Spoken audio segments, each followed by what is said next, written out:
جہاں پاکستان نے بھارت ہو یا افغان طالبان دونوں سے متعلق عسکری محاذ پر اپنی برتری ثابت کی، وہاں سفارتی محاذ پر بھی پاکستان اپنے کارڈز بہترین انداز میں کھیل رہا ہے، جس کی بڑی مثال پاکستان کو ملنے والی عالمی حمایت ہے جو دن بدن بڑھتی جا رہی ہے۔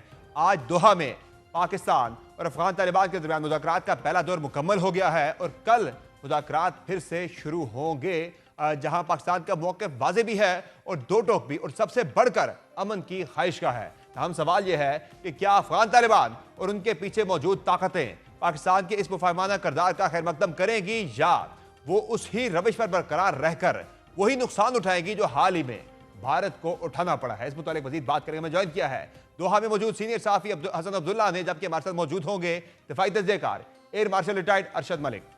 بہت شکریہ حسن عبداللہ صاحب، اپنے پروگرام میں جوائن کیا۔ یہ بتائے گا کہ کیا صورتحال ہے؟ آج بڑے اہم مذاکرات ہو رہے ہیں دوحہ میں، پاکستان اور افغان طالبان کی رجیم ہے اس کے درمیان۔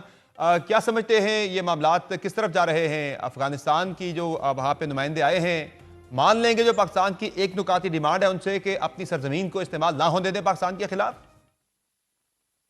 بہت شکریہ سمر عباس صاحب۔ دیکھیں، پاکستان کا یہاں پر موقف یہ ہے کہ افغان طالبان نے فروری 2020 میں جو دوحہ معاہدہ جس پہ انہوں نے اتفاق کیا تھا، اس میں ایک شق یہ بھی تھی کہ وہ افغانستان کی سرزمین کو امریکہ یا امریکہ کسی اتحادی کے خلاف استعمال نہیں ہونے دیں گے، بالخصوص القاعدہ اور اس سے منسلک دیگر تنظیموں کا نام تھا۔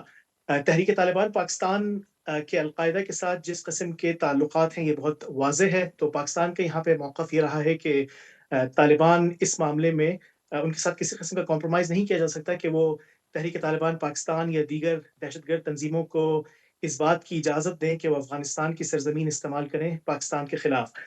کیا طالبان اس چیز پر راضی ہو جائیں گے؟ بات یہ ہے کہ جب یہ دوحہ معاہدہ 2020 میں ہوا تھا تو اس وقت قطری بھی یہاں موجود تھے، اور جو قطری ہیں ان کا موقف بالکل واضح ہے۔ وہ یہ کہتے ہیں کہ یہ ناقابل قبول ہے کہ افغانستان کی سرزمین استعمال ہو کسی کے بھی خلاف، اس میں پاکستان بھی شامل ہے۔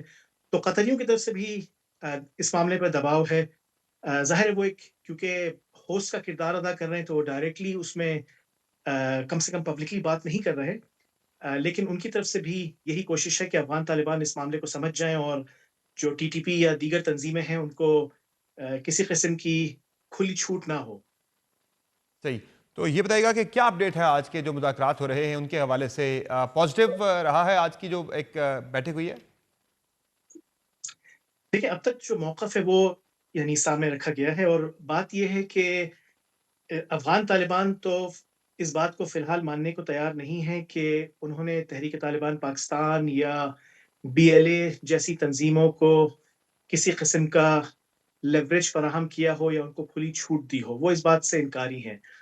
وہ یہ کہہ رہے ہیں کہ اگر کوئی انفرادی طور پر افغانستان میں موجود ہے اور وہاں سے جا کر پاکستان میں حملہ کر رہا ہے تو ان کا یہاں پہ یہ موقف رہا ہے کہ ان کا ہر شخص کے عمل پر کنٹرول نہیں ہے، لیکن اس بات سے وہ انکار کر رہے ہیں کہ ایک تنظیم کو یا تنظیموں کو انہوں نے باضابطہ طور پر افغانستان میں اپنے ٹھکانے بنانے کا اور پھر وہاں سے کارروائیاں کرنے کا جواز فراہم کیا ہو یا اس کی اجازت دی ہو، اس بات سے وہ فی الحال انکاری ہیں۔ اور حسن عبداللہ صاحب، یہ بھی واضح ہے کہ کمانڈر نور ولی محسود ہوں قائد ٹی ٹی پی کے، یا حافظ گل بہادر ہوں، وہ بھی وہاں پر موجود ہیں افغانستان کے اندر ہی، وہیں سے وہ پاکستان کے خلاف آپریٹ کر رہے ہیں۔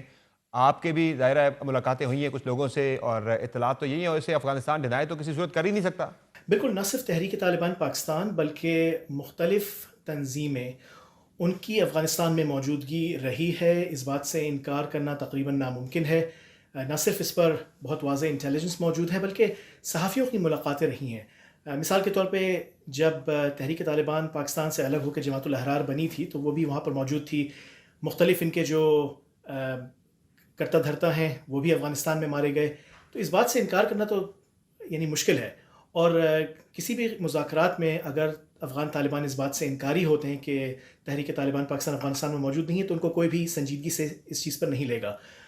ان کے لیے مسئلہ کیا ہے؟ ظاہر یہ بات سمجھی جا سکتی ہے کہ بالخصوص جب امریکہ نے افغانستان پر حملہ کیا تھا 2001 میں، تو اس کے بعد جس قسم کی گٹھ جوڑ پیدا ہوئی تھی افغان طالبان، پاکستانی طالبان، القاعدہ، دیگر جو بعض سیکٹیرین تنظیمیں ہیں ان کے درمیان جو ایک گٹھ جوڑ اور الائنسز بنی تھیں، تو اس کی وجہ سے ظاہر ہے یہ بات سمجھ میں آتی ہے کہ افغان طالبان کے لیے کیوں اتنا مشکل ہے ان سے علیحدگی اختیار کرنا۔ بالخصوص جب داعش جیسی تنظیموں کا بھی ان کو سامنا ہے. تو یہ جو وجوہات ہیں وہ الگ معاملہ ہے، لیکن مذاکرات میں وہ یہ انکار کریں کہ وہ حمایت نہیں کر رہے یا یہ تنظیمیں موجود نہیں ہیں افغانستان میں، تو پھر جو میڈیٹرز ہیں وہ بھی ان کو سنجیدگی سے نہیں لیں گے.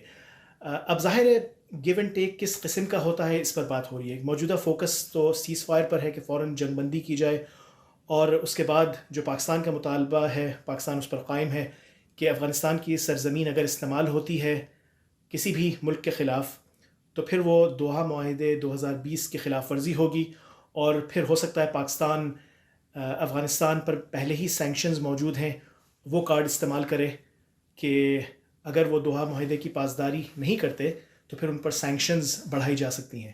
بہت شکریہ حسن عبداللہ صاحب، آپ نے اپڈیٹ کیا دوحہ میں ہونے والے مذاکرات کے حوالے سے.